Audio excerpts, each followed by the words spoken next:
Hi, my name is Max Patton, and I'm an Apple user. For a lot of my life, most of my life up until now, I've been using an iPad and a MacBook. And right now, I'm a university student. I'm in my first year, freshman year of university. And the problem is that I noticed I needed a laptop and a tablet. I felt obligated to have both my iPad and my MacBook, which I, in some respects, loved and also hated. So what have I done? Well, I recently got a Microsoft Surface Book 2, which is Microsoft's kind of latest pro-oriented laptop. It's been out for a little bit. It's been out for, I think, over a year and a half at this point. It might even get an upgrade soon, but I made this video for those looking at it, maybe in the Apple ecosystem, or just people who are curious to see the perspective of an Apple user trying out Windows, what this laptop has been like kind of in the long term. This is a used model. I bought it off Reddit from a really nice guy, and from a source I trusted, and I got a great price on it, which is nice because these do not come cheap new. That's kind of the benefit of buying an old laptop, an older laptop. This came out in late 2017. I got it for a great price. It's almost reasonable because when these come out, they're MacBook expensive. And if it's MacBook expensive, I'm going to hold it to MacBook quality standards, which is actually where it excels. Because again, like I said, I had a MacBook, I had an iPad, and I sold both of them to get this, which was kind of a big leap of faith I made with a little bit of research. But it's mostly worked out after a few weeks owning this. And the guy who had it before had barely used it, so it basically came like new. I got it with the box, I got it with the Surface Pen, which unfortunately, if you're buying new or refurbished, you're gonna have to buy separately. This is another $100. But Apple does the same thing with the iPad, unfortunately. I also got it with the Surface Arc mouse, the original box in the case. So I get a great deal. Why did I get this? Well, again, I'm a student. I'm not an engineering student. I'm not necessarily like using a lot of 3D programs. I'm more of a liberal arts student, but as someone who's kind of tech savvy, who likes to game every now and then, who wants a laptop that can write well, meaning I can just type on it, that can handle other tasks, that can handle me dabbling in interests like maybe learning to program, web design, graphic design, areas like that. It's really helpful to have a full-on laptop. And my MacBook served that task pretty well at a MacBook Pro 2016, but it had some really big issues. And just a side note, I do still own and regularly use an iPhone, and I have an Apple Watch, so I'm still kind of in the Apple ecosystem. I gotta have that iMessage and other stuff. But I've been able to download a few Microsoft apps like To Do, Outlook, calendar stuff, and integrate it with my phone to the point that it works fine, and I can live my life, and everything syncs, and it's all pretty seamless. It's not quite the Mac iOS experience, but it's not bad. So what I can do with this is I can use it like a laptop by day, game by night, because it has a GTX 1060, which is a really great graphics card, much better than anything you'll find in the current Mac. And it even has a quad-core CPU, which has a few limitations, but overall is a pretty great CPU. The screen is absolutely fantastic, especially in the sharpness and the color. It doesn't have the wide color gamut, but unless you're mastering Hollywood films, you don't need that the Apple products have. It doesn't have the high refresh rate of the iPad, which is something I missed as someone who had the old iPad Pro. The high refresh rate was really nice because it meant that using a stylus for note-taking, which I do a lot. I do a lot of digital note-taking, was more responsive. It works on this, it's just not quite as nice as the Apple Pencil was. So I kind of hope Microsoft, with a future iteration, makes the screen a little better with high refresh rate. That said, most of it is just great. And form factor-wise, it's solidly built. There's no Intel, AMD, or NVIDIA stickers or anything like that. Microsoft has some taste. They haven't done that, which I really respect as an Apple user. And then Windows. I got used to Windows pretty quickly, I'll be honest. Windows 10 is pretty great. Coming from a Mac, obviously, I lost out on some third-party apps I use that I really like, that I've had to kind of find replacements for. But all in all, it's worked really well. And the fact that I can run more programs now, like actual games that run on Windows with the GTX 1060, is nice as a casual gamer. I play like Titanfall or Destiny or Rocket League every now and then, and it's great to do that on this. It's been really great. But let's get to the elephant in the room, shall we?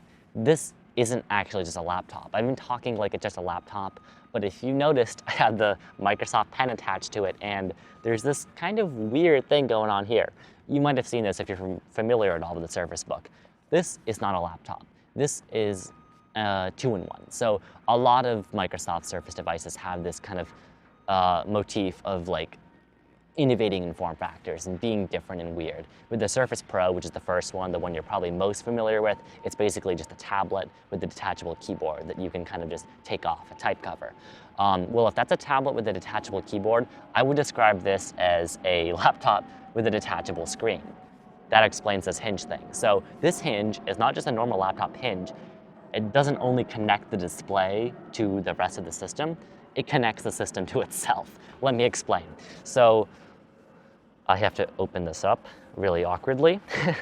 And I would use Windows Hello, which is Microsoft's facial recognition system, which is really fancy, kind of like the iPhone actually. It will recognize your face and log you in, but it's a little sunny outside, so it's not working now, so I just had to type in my PIN.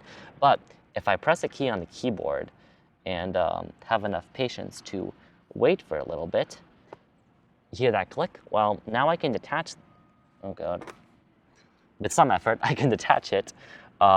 Sometimes it goes a little more smoothly, and it becomes a tablet. My screen just came off.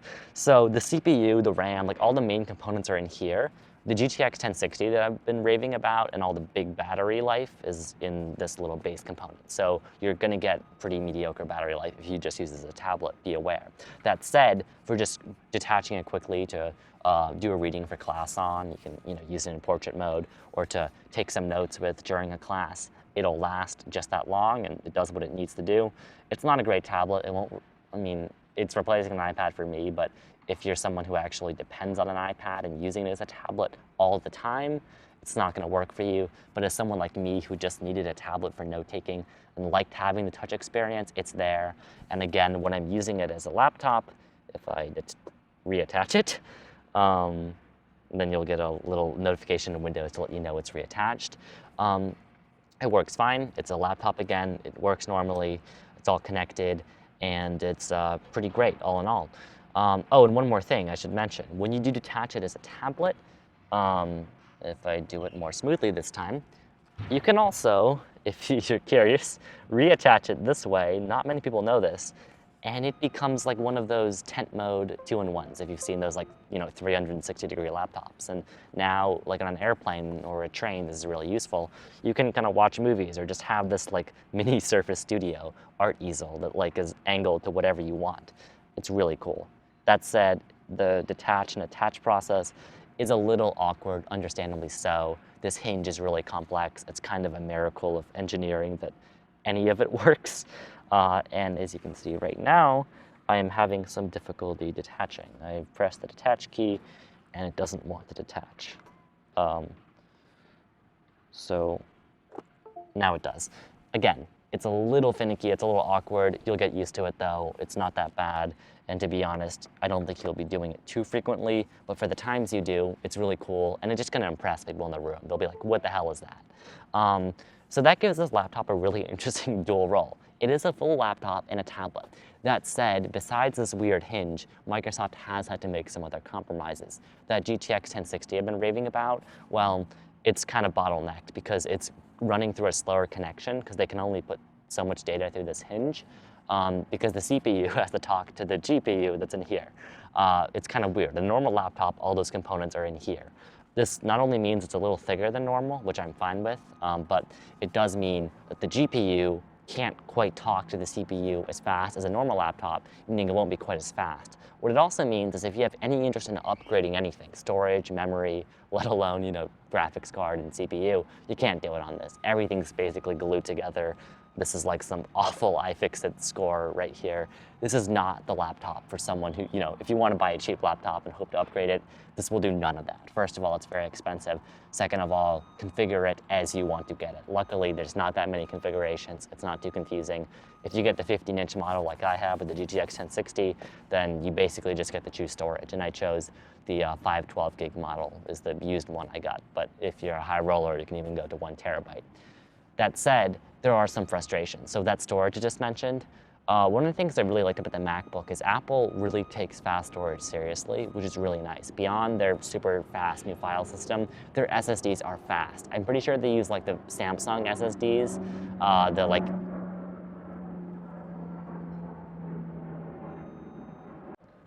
I'm pretty sure Apple uses the Samsung NVMe SSDs. They're super fast. You'll get amazing, copying speeds, transferring files, all that. This doesn't have that. Microsoft, it has an NVMe SSD and it's pretty fast, but it's not MacBook fast. So I'm a little upset that Microsoft cheaped out on that. It also has slightly slower RAM, which you probably won't notice most of the time, but it's something to be aware of. There's a lot of those compromises that I feel like had to be made because they had to squeeze this into a tablet and have it communicate with the laptop part. And that whole kind of speed thing, well, the CPU, it's quad core, right? So it's beefy, but it's not the new 6 cores because the new 6-core Intel chips because it's limited. It's not actually a full Intel mobile chip. It's more like the kind of chip you would see in a lightweight like Dell XPS 13 or the MacBook Air, the old MacBook Air, not the new one. Meaning it's like a high-end laptop chip, but it's not the very best, like you'd find in a MacBook or the Dell XPS 15 or countless other high-end Windows laptops. What that means is you'll get fine performance for short bursts, but if you're doing long extended gaming sessions or video editing, you'll start to notice it slowed down a bit. For gaming, it doesn't matter so much because the graphics card is mainly what it uses, but for video editing and other things like that, this laptop isn't a great value. You'll get by, don't get me wrong. It's not like, I don't do anything super intensive, so I'm fine. Most of the time, like photo editing, graphic design, web design, those are fine on this. But other tasks, this isn't the best laptop for you. Other compromises it makes with speed is the I/O. So if you noticed, it has a Surface connector port, which is a magnetic charging port. Really nice. It's like MagSafe. Those are really nice. They just attach really easily, really magnetically. Has USB-C, which is also great. USB-C is a great port. Unfortunately, it is not Thunderbolt, which means not only can you not attach, external graphics cards, you can't attach fancy audio equipment. You can't attach super high-end SSDs like the new Samsung X5. You'll be stuck with USB 3.1 Gen 1 speeds. Same thing for these USB ports. They are not super speed USB. They are kind of normal USB 3.1. And this SD card reader is really nice to have because the newer MacBooks don't have it. So really big kudos to Microsoft for including that. I really hope they keep it. As someone who likes photography and videography every now and then, that's great. I really love just being able to import my camera thing into this laptop and be able to edit. Oh, the Surface Pen just attached. Again, kind of attaches magnetically, which I like. I'm getting off topic. So, speed. That's the main compromise, like I said. It is a beefy laptop. It is faster than most laptops, but it is by no means the fastest laptop you can get, even for the form factor, because Microsoft had to make it a really weird form factor where they made a tablet and a laptop. That said, if you're like me, and this is the kind of device you want, that a device that does everything and does it sort of well, like a master of none, Aziz Ansari device, if you get what I'm saying, this is it, It's a jack of all trades. Now, some of them I do think it gets close to being a master at. I really like it as a laptop. As a tablet, it's serviceable.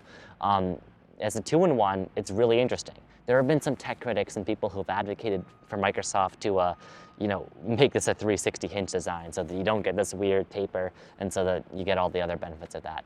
I really hope they don't. This is so unique. This is so cool. I think this is such a Microsoft Surface kind of thing. No one else is making this. I think Porsche Design made a laptop like that, but it's a Porsche laptop. It's overpriced. They haven't updated it. It's not that fast. So this is really your only option if you want a form factor like this. And it's a pretty great option, aside from those few compromises they've unfortunately had to make. So I think if they make a newer model, which when you're watching this video, might be in a few months, I think Microsoft hopefully will make those changes. Will make it faster in every way. Faster CPU, maybe upgrade the graphics card to the new NVIDIA 20 series, whatever. Maybe upgrade the I/O finally with Thunderbolt and higher speed normal USB ports. Faster RAM, faster storage, all of those things could stand to be faster. And that would make what's a great laptop an almost perfect laptop and tablet. As is, though, it's already really good. Like I said, I would not recommend buying new, especially if you're like me and you're a student. Money is not exactly super available, so you want to try to, buy a laptop that's not that overpriced. Unfortunately, you won't get that buying new. And again, like I said, you have to buy the Surface Pen. Buy this refurbished if you can, use the Microsoft student discount, or buy used like I did from a place you trust, because that is how you're gonna get the best deal.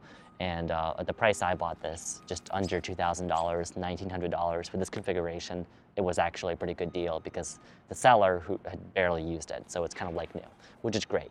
That said, yeah, that's what you should do if you're looking to buy this new. What I think is more interesting to discuss long term is that this has really convinced me as an Apple user that the Microsoft ecosystem is viable. You know, they don't make phones anymore, which is kind of a shame because I'd like to try a Windows phone, but you know, I'm fine with my iPhone. This is filled in for my MacBook and my iPad, and in some ways it's been fantastically better. In some ways it's been flawed, but it's never been kind of deal-breaking for me. Unfortunately, if you do rely on really fast I/O, you know, you need this super high-speed USB and Thunderbolt, that will be a deal breaker for you. That aside, I think this laptop could work for almost anyone who has the budget for it, which I think is kind of an incredible feat of engineering. I think Microsoft really needs to just, you know, iterate on this more. This is the Surface Book 2, by the way. They made an earlier one that had a lot of issues. They've solved most of them in this, and hopefully they can iron out basically the rest of them with the third model. As they say, a third time's the charm. But as is, this little Aziz Ansari Master of None laptop is a great laptop, and it's an okay tablet too, and it does what I need it to do. And overall, it's a fantastic device. What can I say? Except you're welcome. Wow, Microsoft, you've impressed me. Given how much of an Apple user I was, I did not expect to enjoy it this much. I can really recommend, again, getting this used or just considering Surface devices in general. If you're fine with the weird compromises Microsoft makes, if you want upgradable laptops, if you want those certain things, don't look at the Surface line. But if you really want a high-end MacBook Pro kind of competitor, this is pretty strong. The newer MacBook Pros have the 6-core CPUs and other things, so they will actually be faster. But once Microsoft updates this, or if you're just buying this for a cheap price like I did, it's a great laptop. The 13-inch model is too. This is the 15-inch one, and I just love it so much. What can I say? That's been my perspective as an Apple user switching to the Surface Book 2 and just kind of experiencing the Microsoft Surface line for the first time in general. And I'm walking away pretty impressed. I'm not, 100% happy, but whoever is, we all have issues. And this laptop has its kind of fair share of weird quirks. But especially if you look up online, you'll find more in much more detail. But overall, I'll just say it one more time, great device. Hats off to you, Microsoft. Really, consider buying one refurbished or used, or just consider taking a strong look at the Surface line. And Apple, what are you doing? You gotta fix your laptops. That's been it for now. Again, if you do those YouTube things, the like and subscribe, I don't know how it works, that'd be much appreciated. Thanks for watching this video. I hope it hasn't been too rambling. I'll try to edit it to make some sense. Thanks for watching.